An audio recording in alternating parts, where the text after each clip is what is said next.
war crimes that occurred at the in the last month of the war, and I just wonder what your reflections are on that.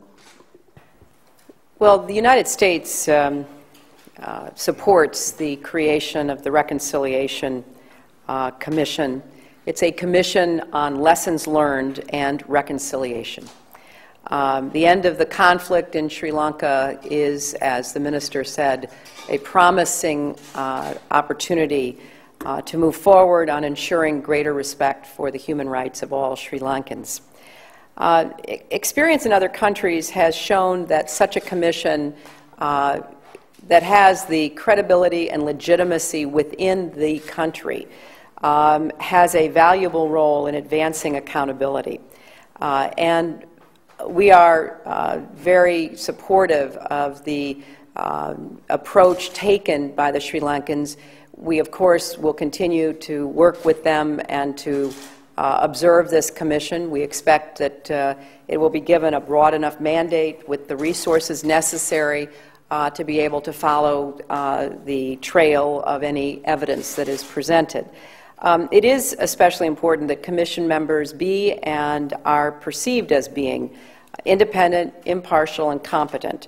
And the minister has told me in our meeting that that's exactly the kind of people that are being appointed to this commission.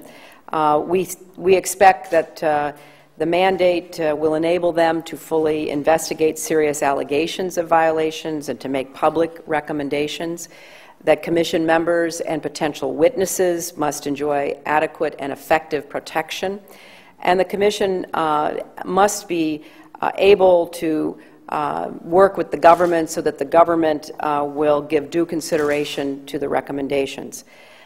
And we expect that this commission will reflect the desires and needs of the citizens of Sri Lanka, who were, after all, the primary victims of this long and terrible conflict. I think that the steps that have been taken by the Sri Lankan government are, commendable, and we are, supporting that effort. The minister and I talked about the continuing role of the United Nations, which intends to have an independent oversight role. But I think that this commission holds promise, and we hope and expect that it will fulfill that promise. Well, I think the point of departure is the observation by Secretary Clinton that the paramount consideration is the needs and the priorities of the people of Sri Lanka. Commissions of this nature have made a useful contribution to healing processes in other parts of the world in post-conflict scenarios, but the focus has to be on the local culture, on the local situation.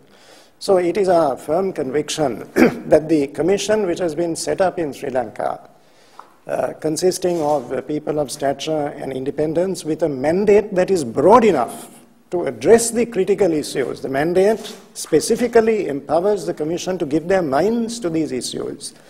Adequate financial resources have been placed at the disposal of the Commission, and the Commission enjoys a broad measure of public support within Sri Lanka, which is a decisive consideration.